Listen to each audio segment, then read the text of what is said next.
Bien, continuando con la clase de integrales de línea, vamos a ver ahora la subsección, la 431, ¿ya? Que trata sobre campos conservativos. Campos conservativos. Entonces, ya en física algo sabemos de los campos conservativos, que, bueno, el mismo nombre lo dice, conservan la energía. Pero matemáticamente también tiene una aplicación que está dada por el teorema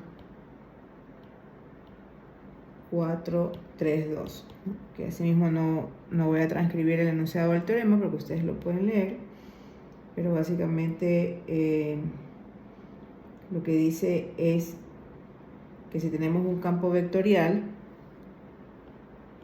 conservativo, entonces son equivalentes.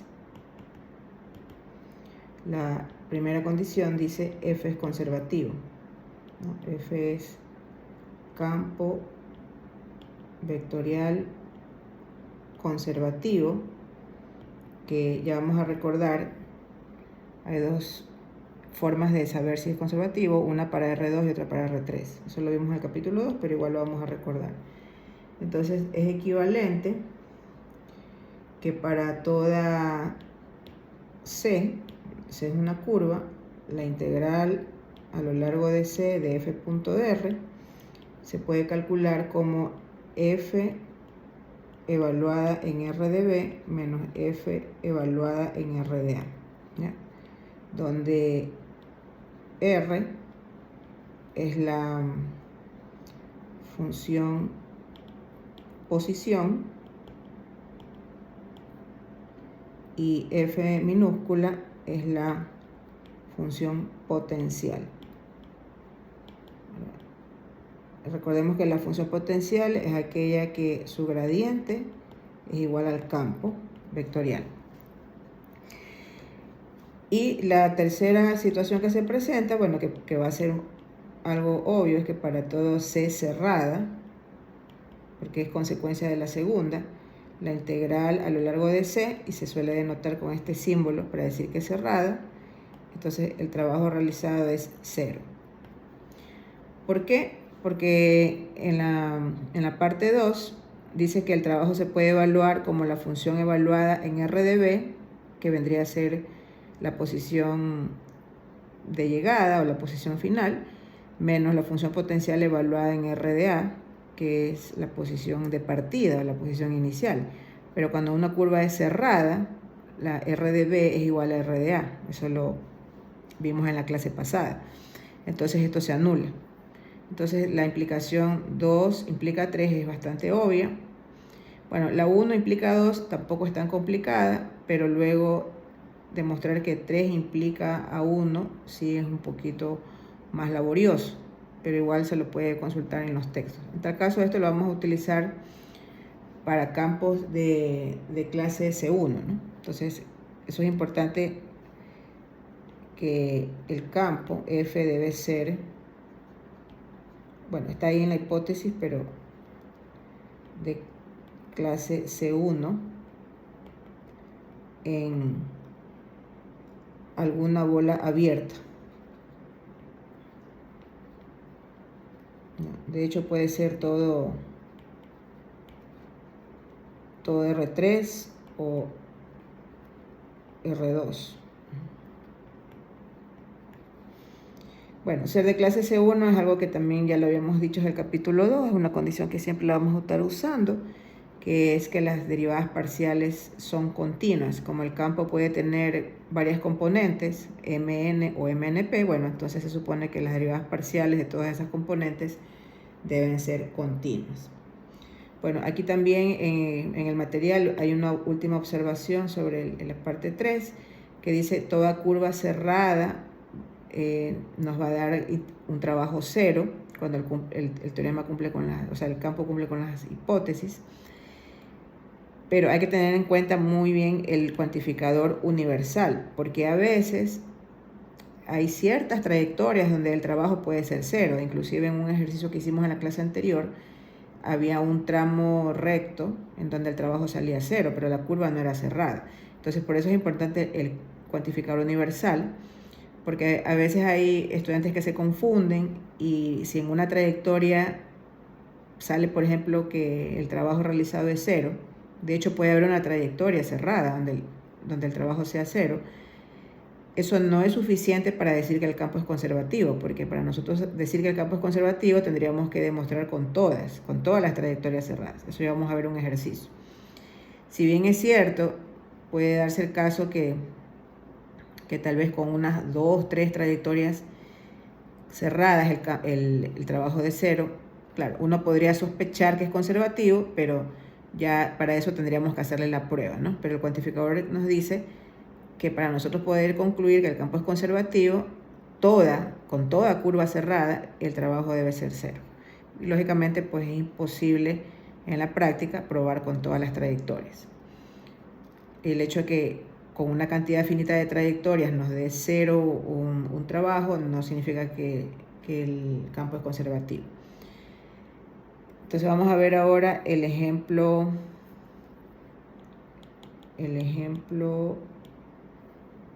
434, que está en el material, y aquí nos dan un campo vectorial,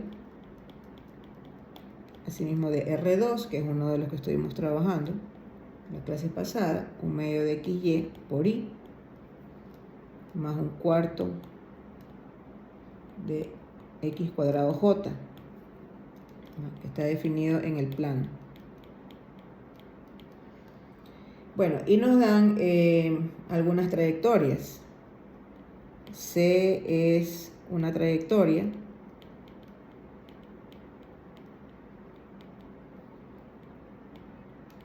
dada por Y igual X a la K, donde K es un número natural, es decir, puede ser 1, 2, 3, 4, etc. Entonces, este es un arco polinómico. Y vamos a ver cuál es el trabajo realizado. Entonces se pide calcular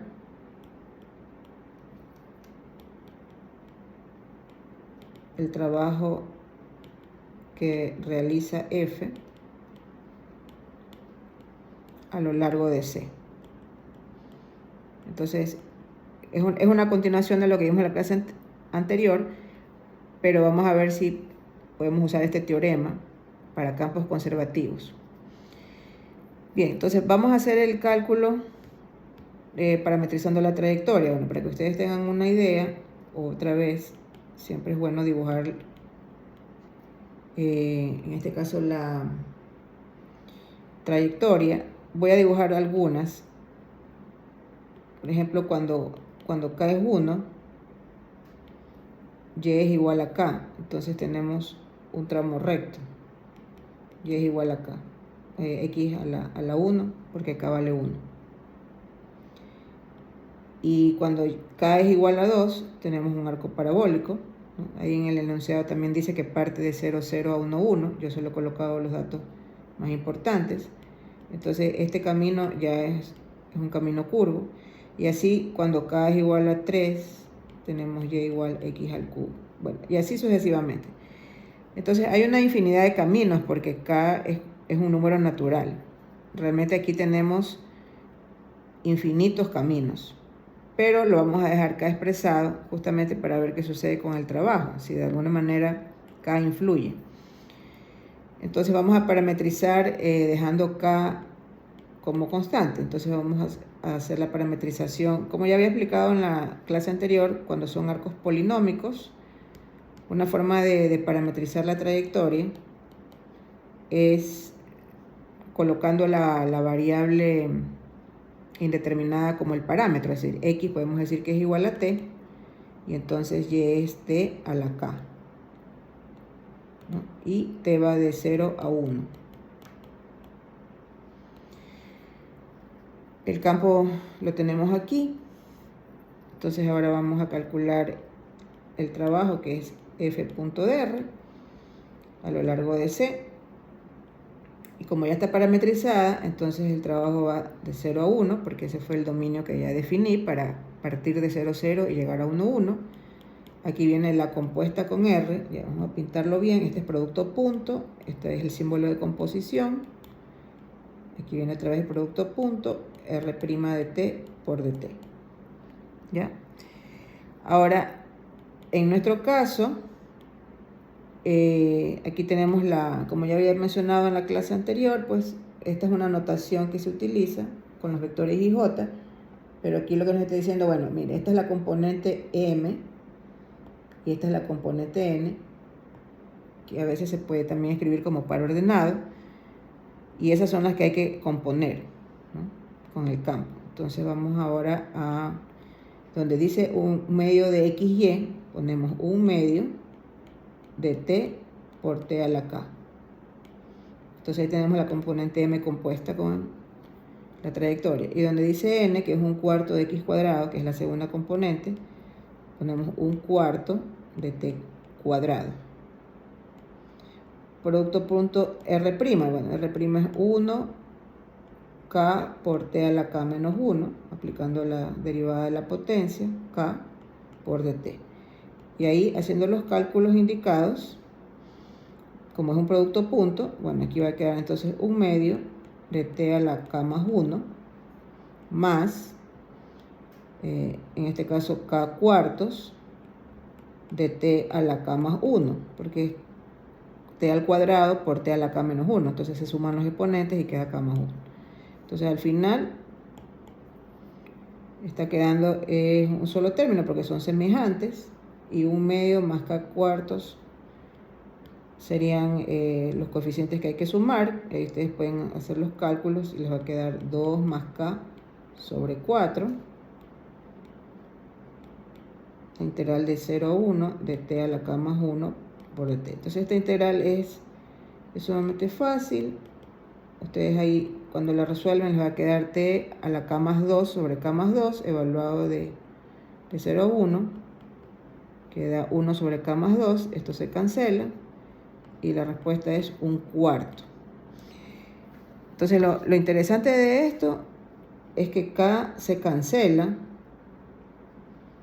y la respuesta solamente, a ver, a pintarlo bien, la respuesta solamente depende de la, en este caso, nada más del campo, o sea, cómo es el campo. Un cuarto queda. Entonces uno podría sospechar, y uno dice, pero ¿cómo? Si dependiendo de K, el camino es recto, es parabólico, es cúbico, etc. Y la respuesta siempre sale un cuarto. Entonces ahí es que uno dice, tal vez este campo es conservativo. Entonces veamos si F es conservativo. ¿Ya? ¿Cómo sabemos si F es conservativo? Bueno, ahí tenemos M, vamos a ponerlo aquí, que es un medio de X por Y, y N es un cuarto de X cuadrado. En el capítulo 2 vimos que para saber si es conservativo, como F es de clase C1,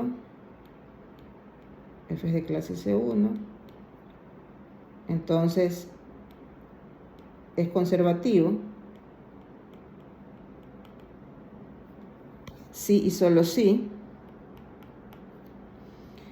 la derivada de n con respecto a x es igual a la derivada de m con respecto a y. Eso lo vimos en el capítulo 2. Entonces veamos, ¿cuál es la derivada de n con respecto a x? Es un medio de x. ¿Cuál es la derivada de m con respecto a y? Un medio de x. Verdadero. Ya, esto es verdadero. Es decir, se obtuvo una identidad. Esto es lo que en el capítulo 2 se utiliza para saber si un campo de R2 es conservativo. O sea que este campo es conservativo. Entonces, ¿qué significa eso? ¿Qué le podríamos sacar ventaja a eso con el teorema? Porque si es conservativo, entonces, bueno, la trayectoria no es cerrada. Podríamos entonces usar la parte 2, que dice, si es conservativo, el trabajo se puede calcular como la función potencial F minúscula, evaluada en la posición final, que la tenemos, que es 1, 1, menos la función potencial evaluada en la posición inicial, que también lo tenemos, que es el origen. O sea, lo que hay que buscar es la función potencial. Entonces es decir, ya también aplicando la definición que vimos en el capítulo 2 al finalizar, existe f escalar y diferenciable, ¿ya? Tal que gradiente de f es igual a f mayúscula. Entonces, para buscar la función potencial, que eso no lo vimos en el capítulo 2, lo que hacemos es plantear la función derivada de f con respecto a x y la igualamos entonces a m, y la derivada de f con respecto a y la igualamos a n, porque eso es lo que tiene que cumplirse, ¿no? El gradiente de f está formado por las derivadas parciales y tienen que ser iguales a las componentes del campo, que son m y n, ¿no? Aquí está, m y n. Esa función, como el campo es conservativo, por la prueba que acabamos de hacer aquí, dice que sí existe. Vamos a encontrarla. Entonces ahí, para encontrarla, podemos usar como dato las derivadas. Por ejemplo, yo puedo comenzar diciendo, a ver, la derivada de f con respecto a x tiene que ser igual a m, que es un medio de xy. Entonces, como esto fue una derivada parcial, ahora la integro parcialmente también. Entonces yo puedo decir, bueno, entonces f va a ser la integral indefinida de un medio de xy con respecto a x. Le pongo el operador curvo para recordar que estoy integrando parcialmente con respecto a x. Eso significa que aquí integro tratando a y como constante, lo que me va a dar x cuadrado por y sobre 4 más una constante de integración que le voy a llamar g de y. ¿Por qué le llamo g de y? Porque es una integral parcial. Y yo estoy buscando una función de dos variables, y como la estoy integrando recién con respecto a x, la constante de integración puede ser función de y. Y entonces tenemos que f de xy por el momento debe tener un término que es x cuadrado por y sobre 4 más g de y. ¿Cómo encontramos g de y? Bueno, usamos ahora el otro dato. Este no lo hemos usado. Entonces ahora derivamos f con respecto a y, tiene que ser igual a n, y nos queda x cuadrado sobre 4 más g' de y n es igual a un cuarto de x cuadrado. Es decir, que esto se cancela, lo cual es muy lógico, porque me está quedando entonces que la derivada de f con respecto a y no depende de x, ¿ya? En este caso, no, me confundí. Estoy encontrando que la derivada de g con respecto a y no depende de x, lo cual es lógico porque g solo depende de y está quedando que es 0. Y también en cálculo 1 sabemos que cuando una función es diferenciable y su derivada es 0, la función es constante. Vamos a ponerle otra letra. Es igual a una constante L. Bueno, entonces ya tenemos f. O sea, f de xy es igual a este término x cuadrado por y sobre 4 más g de y, que en este caso es una constante. Entonces la función potencial es una familia de funciones escalares cuyo gradiente es el campo. Fíjense que la constante L no influye en el hecho de que es un gradiente. Tenemos aquí notar que gradiente de f es, si ustedes derivan con respecto a x, les queda xy sobre 2, y si derivan con respecto a y, x cuadrado sobre 4, que es igual al campo. Este es el campo, es igual a f de xy. Por lo tanto, sí está bien calculada. Esa también es una prueba que uno puede hacer en el examen o cuando está trabajando con funciones potenciales. Bueno, si mi función potencial está bien calculada, su gradiente debe ser igual al campo, ¿no? Aquí recordemos que m es un medio de x. No sé si lo derivé bien. 2x ¿sí? Acá está m, ¿verdad? M es un medio de xy y n es un cuarto de x cuadrado. Sí, está correcto. Bien. Ahora, lo que dice la parte 2 del teorema es, si ustedes tienen la función potencial, que en algunos casos a veces sí es más fácil que evaluar la integral de línea, tiene que evaluar en la posición final y restar de la función potencial evaluada en la posición inicial. Entonces ya lo vamos a utilizar. Entonces aplicando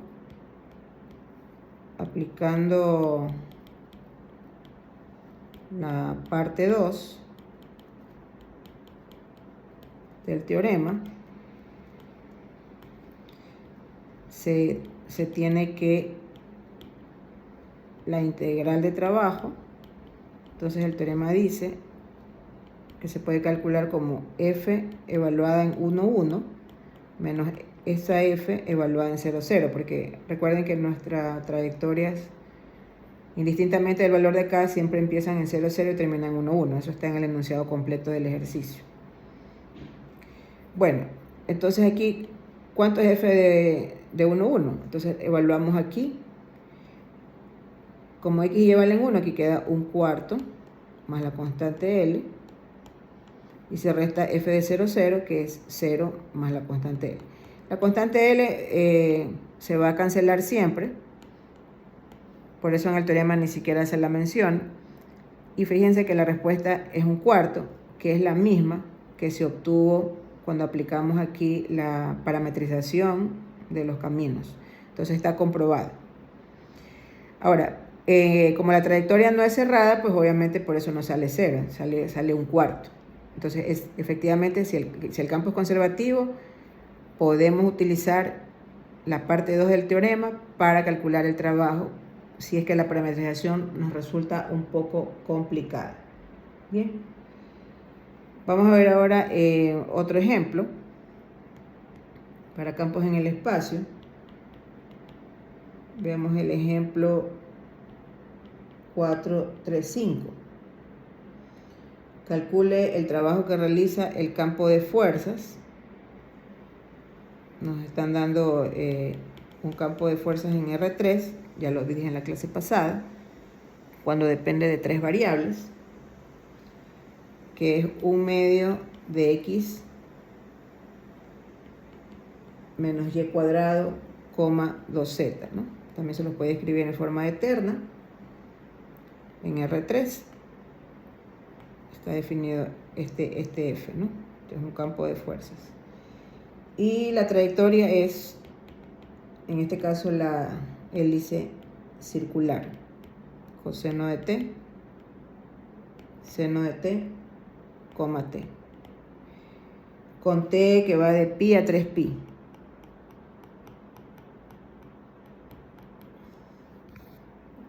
Entonces es una parte de la hélice circular. Bueno, en el capítulo 2 vimos la gráfica de esta hélice circular y nosotros solamente vamos a trabajar con una porción, ¿no? con el arco que va desde t igual pi hasta t igual 3pi. Bueno, ya cuando estamos en un problema concreto, ya sea en el examen o sea que estemos trabajando más adelante con campos vectoriales y cálculo de trabajo, entonces primero siempre se recomienda verificar que f es conservativo. Y en este caso lo vamos a hacer con el teorema que vimos en el capítulo 2 del rotacional. F es conservativo en el espacio si solo si el rotacional de f es igual al vector 0. Entonces hay dos teoremas. Este de aquí, la igualdad de la derivada de n con respecto a x igual a la derivada de m con respecto a y, es para campos de R2. Y el rotacional igual a 0 es para campos de R3. Vamos a calcular el rotacional. Entonces en el capítulo 2 se explicó que esto es nabla cruz f. Es igual al producto cruz del operador nabla, que contiene las derivadas parciales, Y aquí vienen las componentes MNP, ya, que en nuestro caso están aquí, ¿no? Entonces, esta es M, esta es N y esta es P, que pueden venir así como está en forma de terna, o también puede ser en forma de combinación de los vectores IJK. Entonces aquí ponemos U medio de X menos Y cuadrado 2Z. Y lo calculamos normalmente, solamente recordando que cuando calculamos el rotacional, realmente esto no es un producto, sino que es un operador aplicado a una función. Entonces, por ejemplo, la componente I, eliminamos esta columna, la primera, y digo derivada con respecto a Y de 2Z es 0. Y le resto derivada con respecto a Z de Y cuadrado, me queda 0. Esa es la componente I. Aquí viene luego menos la componente J, elimino la columna J, digo derivada de 2Z con respecto a X es 0. Derivada con respecto a Z de 1 medio de X es 0. ¿Ya? Y acá viene la componente K, elimino la columna K y aplico derivada con respecto a X de menos Y cuadrado es 0. Menos derivada con respecto a Y de 1 medio de X es 0. ¿Ya? K. Bueno, en conclusión, queda 0.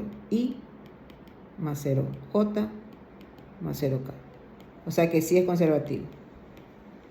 Entonces F sí es conservativo.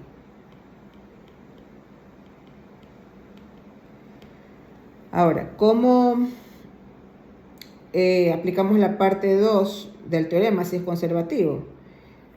Bueno, nuevamente, esta curva no es cerrada, así que seguimos con la parte 2. Y necesitamos la posición inicial, la posición final, y necesitamos la función potencial F minúscula. Ya. Entonces, existe F tal que gradiente de F es igual al campo. Entonces, como estamos en R3, el gradiente de F es de 3 variables. Pues son campos que dependen de la posición. Entonces, básicamente, eso es lo que estamos diciendo. Es igual entonces al campo dado. Ahí está 1 medio de X.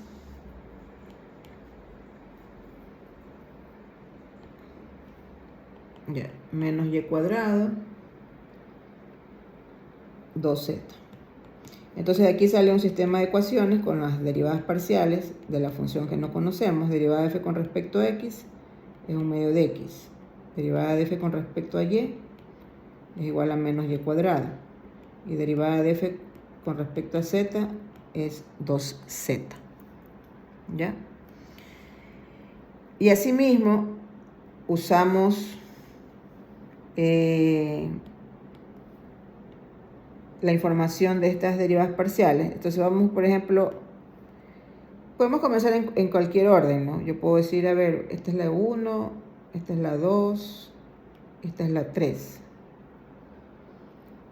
Entonces yo puedo decir, comencemos con la 1, tomando en cuenta que F es de 3 variables, ¿no? Entonces vamos a derivar parcialmente. Entonces digo, bueno, derivada de F con respecto a X, si tomamos la 1 como referencia, igual a 1 medio de X, implica que F, le pongo siempre las 3 variables para acordarme, porque después me voy a olvidar de algún término, es la integral parcial de 1 medio de X con respecto a X. Y eso sería X cuadrado sobre 4 más una función que le vamos a llamar H, que depende de las otras dos variables, que en este momento no se han tomado en cuenta porque recién estoy haciendo la primera integral. Bueno, entonces ahí tenemos ya algo. Sabemos que X cuadrado sobre 4 es un término de la función F. Y hay otro término o conjunto de términos que están en la función H, que depende ahora de dos variables. Bien, vamos a usar 2. Bueno, hay una pista, dice que la derivada de F con respecto a Y es menos Y cuadrado. Eso significa que si yo derivo F con respecto a Y, que eso sería igual entonces a la derivada de H con respecto a Y, tiene que ser menos Y cuadrado. pero h es de dos variables, entonces lo mismo que hice parecido al ejemplo anterior, que era de dos variables. H de yz es la integral parcial de menos y cuadrado con respecto a y. Esa integral, entonces nos está diciendo allá, entonces h de yz es menos y al cubo sobre 3 más una constante de integración, pero h depende también de z y yo solo la estoy integrando con respecto a y, entonces aquí le ponemos e de z. Entonces ya tenemos algo, bueno, ya tenemos un término más, la vamos poco a poco armando la función. F de x y z es x cuadrado sobre 4, aquí parece que me he equivocado, es igual, no puse el igual, x cuadrado sobre 4 menos este nuevo término que acabo de encontrar, menos y cubo sobre 3 más e de z. Y finalmente uso la condición 3. La condición 3 no la he usado. Yo sé que la derivada de f con respecto a z tiene que ser igual a 2z. ¿Cuál es la derivada de f con respecto a z? Bueno, sería esto 0, esto de acá, g' de z. Y es igual a 2z. Pero ya esta es una derivada en una variable. Es una derivada ordinaria. Entonces g de z va a ser igual a z cuadrado más una constante c.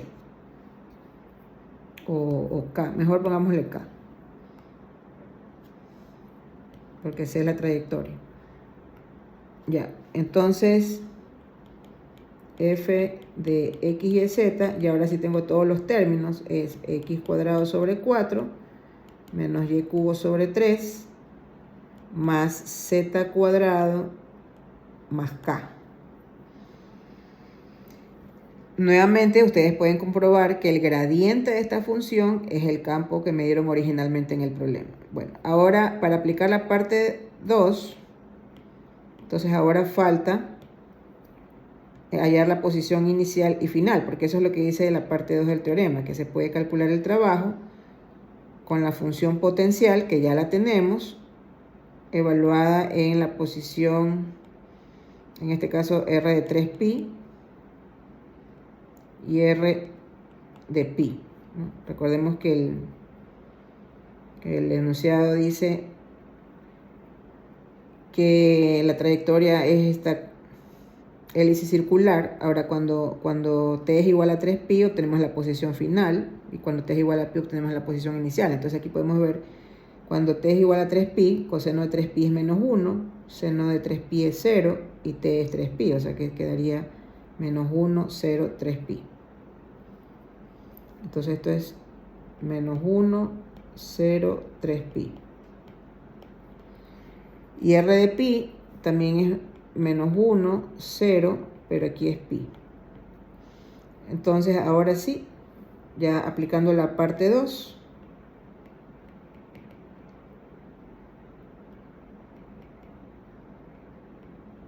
el teorema para campos conservativos.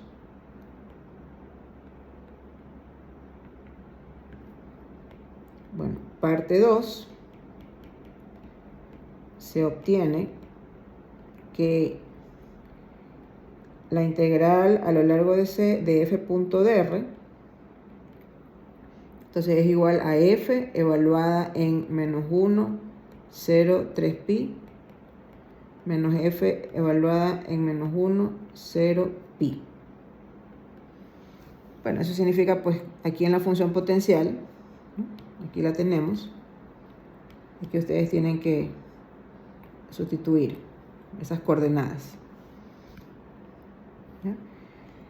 Entonces, cuando ustedes lo reemplazan, ya al final les va a quedar la respuesta.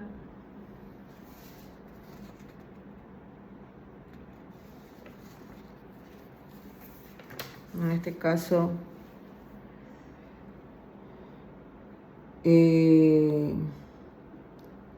8pi cuadrado. Asimismo, la constante se cancela.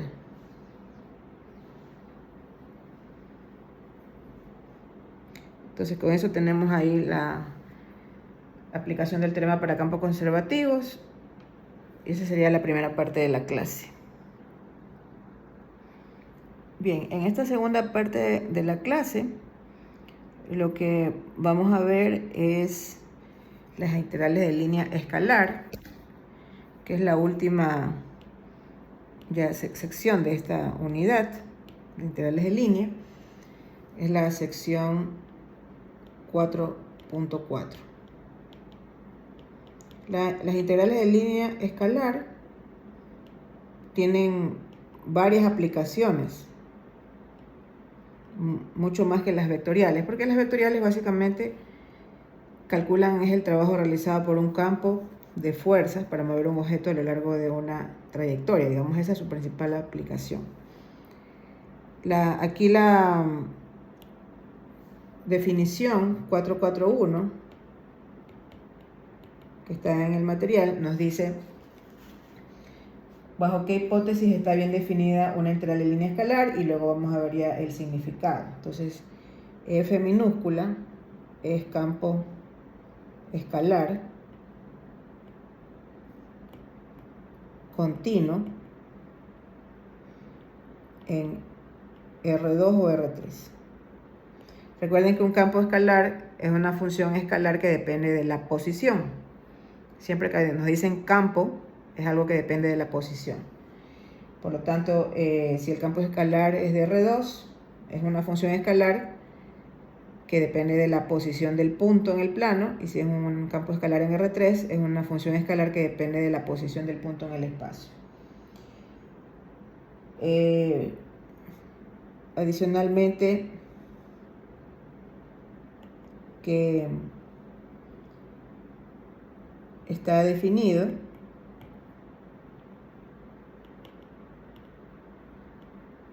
en cada punto de una trayectoria C, ¿ya? Asimismo, C es suave y simple. Ya en la clase pasada dijimos que simple es porque es inyectiva, es decir, que cada punto se recorre una sola vez. Bueno, y suave ya sabemos que es de clase C1. Eso significa que la función R tiene derivadas continuas en el intervalo cerrado AB. Bueno, n puede ser 2 o 3. Entonces se define la integral de línea escalar. Ya voy directamente a la notación, como la integral de línea a lo largo de C de f por ds, que es igual a la integral de AB de f minúscula compuesta con R, que queda en función del parámetro, por la norma de R'. ¿Por qué? Bueno, aquí hay que recordar, ¿no? Eso también se mencionó en el capítulo 2, o está en el material, tienen que leerlo, que ds es el módulo de R' por dt.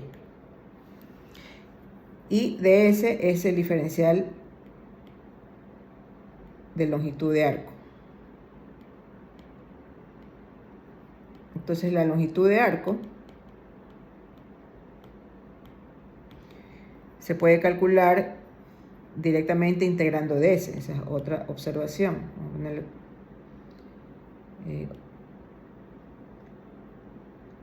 la integral a lo largo de C de ds, ¿no? Suponiendo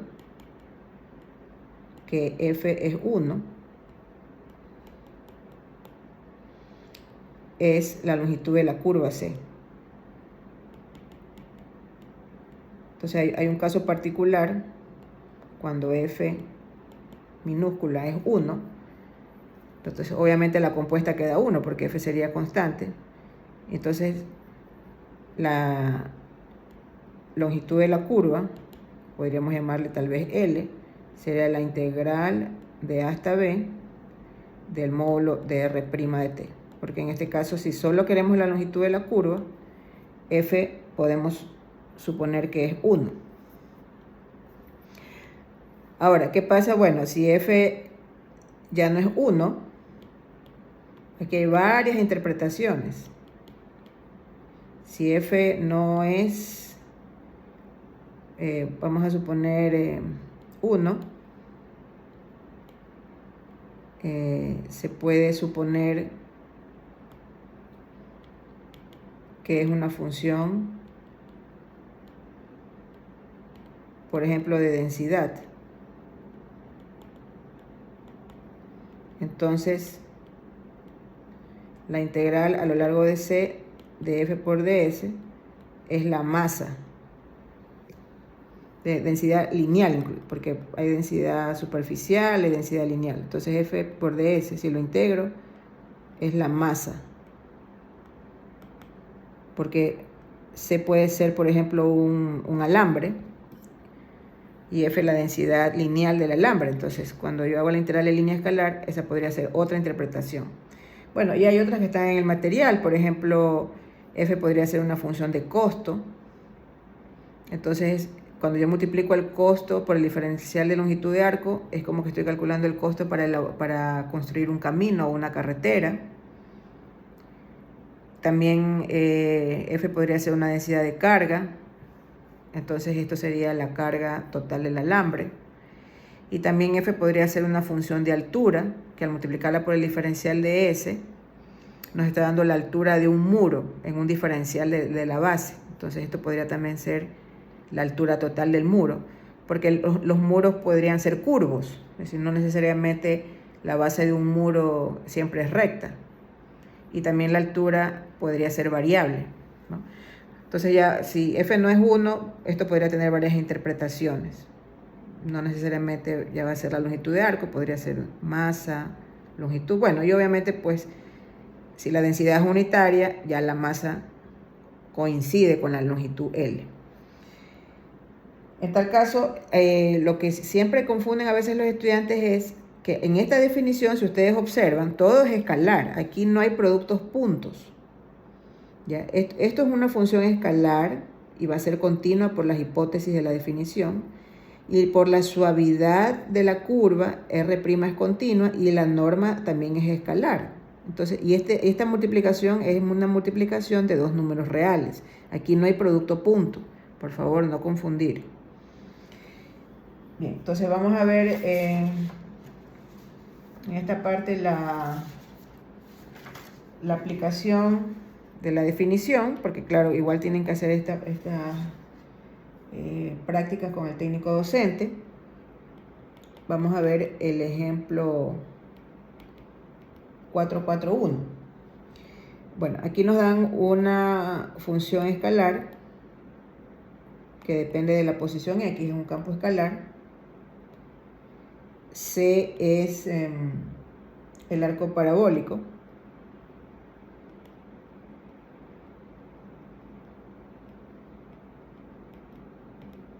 El arco parabólico, y igual a x cuadrado.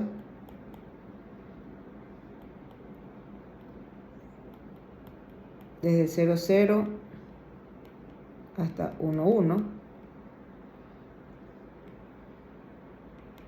Se pide evaluar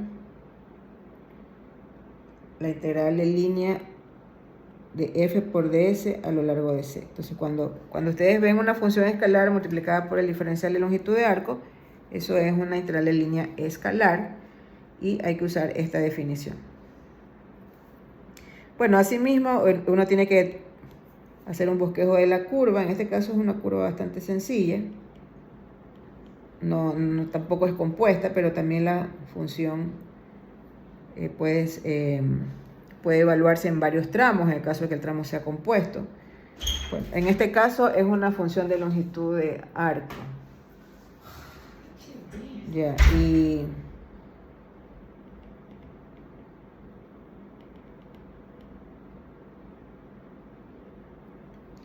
entonces la función y igual x cuadrado. Ahora en este caso, bueno, nos dicen que va desde este punto hasta este punto, pero realmente en las integrales de longitud de arco no depende, no depende de la orientación.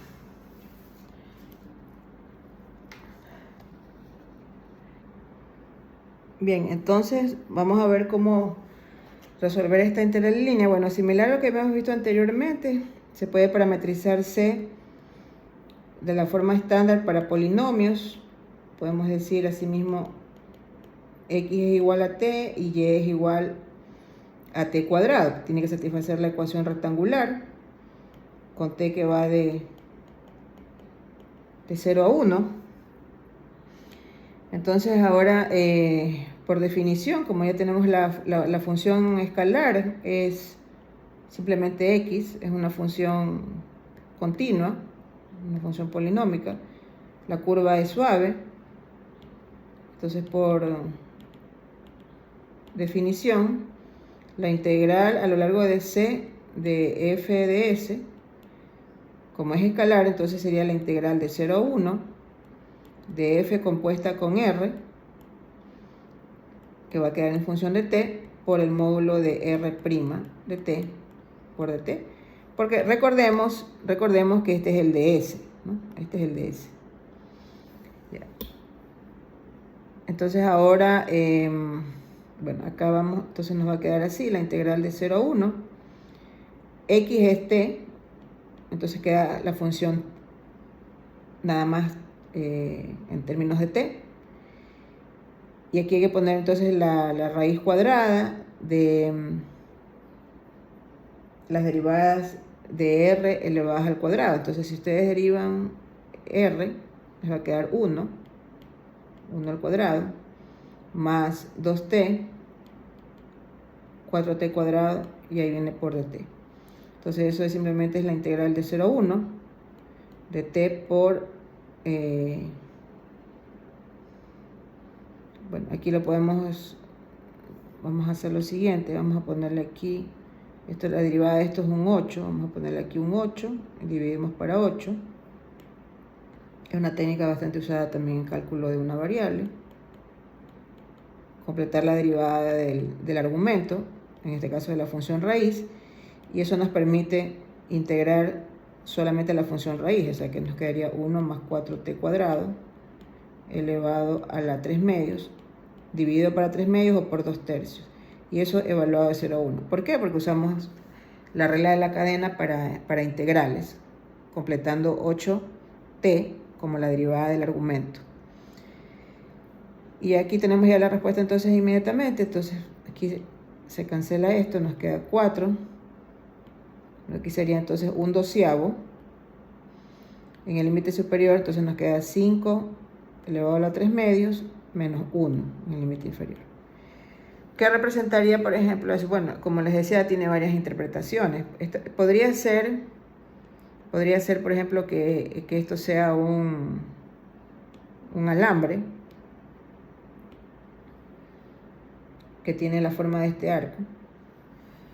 Y la función f que nos dieron, que es f de xy igual a x, podría ser la función de densidad. Entonces, esto podría ser la masa o la carga, dependiendo de la densidad.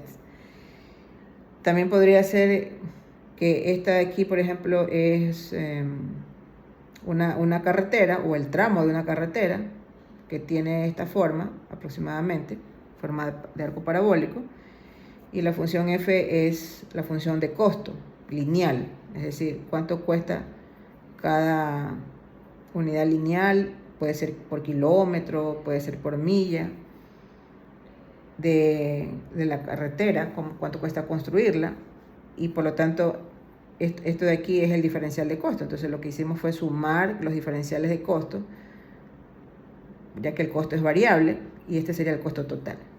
También podría ser que este arco es la base, tal vez como les decía, de un muro que tiene forma curva, y esta función f es la altura, que en este caso no es constante, sino que depende de la posición x. Podría ser un muro que tenga algún diseño donde la altura es variable. Y este sería el área total del muro. Entonces la integral de línea escalar sí tiene varias interpretaciones. En la práctica número 9 hay más ejercicios de eso. Bien, Ya para terminar con esta parte, vamos a ver el ejemplo 442, donde dice que C es el camino de una carretera que se construirá.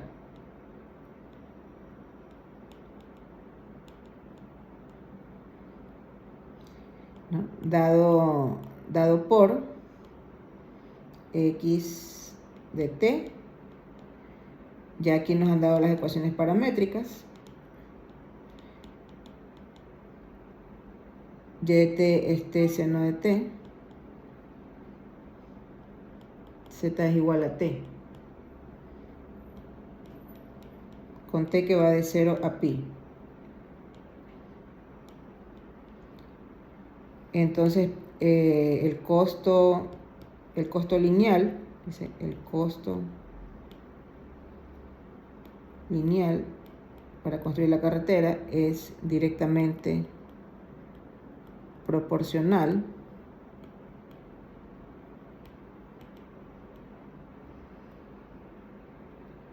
a la distancia del punto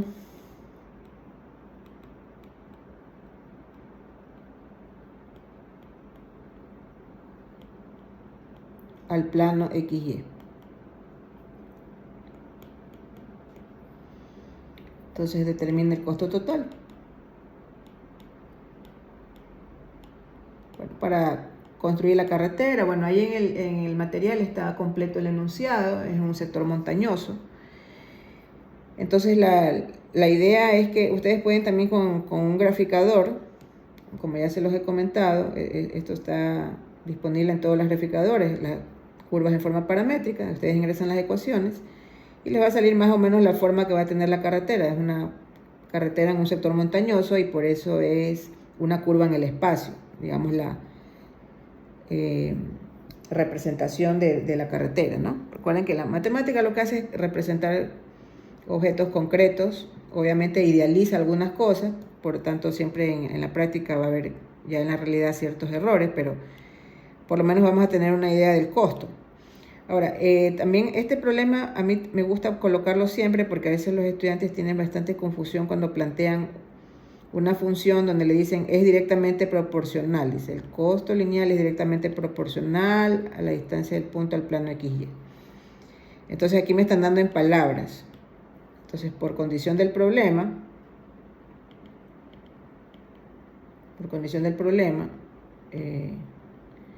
el costo que va a depender de x y z es directamente proporcional. Entonces aquí deben colocar una constante k a la distancia del punto al plano XY. Entonces, ¿cuál es la idea? ¿No? Que tiene bastante lógica. Se supone que si es un camino montañoso, se va a trasladar personal, se va a trasladar maquinaria. Digamos que la carretera, por poner un ejemplo, va a ser algo así. Entonces tiene sentido que el costo varía con respecto a la altura, porque va a haber más riesgo y sobre todo si es un sector montañoso, el traslado va a ser más costoso también. Entonces, esto lo que nos está diciendo es que si aquí van a trabajar, por ejemplo, el personal de la obra, hay un costo que es proporcional a esta distancia. Si aquí, cuando estén trabajando por aquí, va a ser proporcional a esta otra distancia. O sea, en general ustedes pueden ver que va a ser proporcional a la coordenada z, porque la distancia de un punto al plano XY, por definición, es la coordenada z. Entonces aquí hay un costo que en este caso depende solamente de la distancia del punto al plano XY, entonces es z. Eso también a veces se confunden en los exámenes cuando se les pone este tipo de problemas y se han olvidado de que la distancia de un punto al plano XY es z, la distancia de un punto al plano XZ es y, la distancia de un punto al plano YZ es X. Recuerden que estas coordenadas significan algo. Son la distancia del punto a cada uno de los planos coordenados. Bueno, en tal caso, esta vendría a ser nuestra F. Entonces el costo total Entonces el costo total sería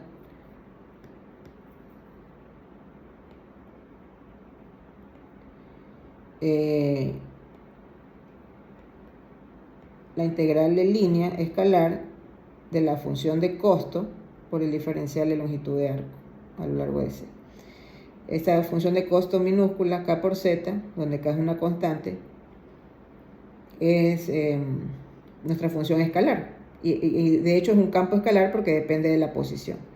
Entonces esto ya sería por definición la integral de 0 a pi, porque ese es el dominio que nos han dado aquí. La función de costo dice K por Z y la ecuación paramétrica para Z es T por ds, que es el módulo de R' de T por dt. Ahora aquí sí hay que hacer un pequeño trabajo calculando R', porque ya son, como ustedes pueden observar, hay que poner x' de t, que sería la derivada de t por coseno de t, y' de t, que sería la derivada de t por seno de t, y z' de t, bueno, esa es sencilla, es igual a 1. Aquí sí hay que hacer un trabajito, porque tienen que derivar x, que es t por coseno, entonces es un producto. Pero en tal caso, bueno, ustedes lo pueden eso completar. Se supone que ustedes ya saben derivar. Y bueno, ahí ustedes lo pueden eso verificar. La derivada de x es coseno de t menos t seno de t. La derivada de y es seno de t más t coseno de t. Y la derivada de z con respecto a t es 1. ¿No? Recuerden que están derivando t coseno de t es un producto, t seno de t es un producto, porque a veces hay estudiantes que no saben derivar. Bueno, y ahí el módulo es la raíz cuadrada de x' de t al cuadrado más y' de t al cuadrado más z' de t al cuadrado. En tal caso ahí, cada una de estas derivadas elevadas al cuadrado, desarrollan los binomios al cuadrado, eliminan términos semejantes, usan entidades trigonométricas, sobre todo la pitagórica, y les va a quedar que es raíz cuadrada de 2 más t cuadrado. Simplificando queda eso. Entonces, en conclusión, lo que hay que resolver es la integral del costo total, que es igual a la integral de 0 a pi, de k por t por raíz de 2 más t cuadrado por dt. Bueno, asimismo pueden usar la cadena o sustitución y les va a quedar entonces la constante de costo sobre 3 por 2 más pi cuadrado elevado a la 3 medios menos 2 a la 3 medios. Y esa sería entonces ya una aplicación de la integral de línea escalar, en este caso para calcular el costo de construir una carretera. Entonces eso sería todo. El resto de ejercicios son similares a los que van a hacer con el técnico docente, a los que están en la práctica número 9. Ya esto queda para la siguiente semana. Cabe mencionar que esto no entra para la lección, porque esto recién ustedes lo van a practicar la próxima semana con el técnico docente. Recuerden que la lección es solamente hasta lo que vimos la clase anterior. ¿Ya? Entonces con eso finalizamos ya esta última parte de integrales de línea que estaba pendiente. Muchas gracias.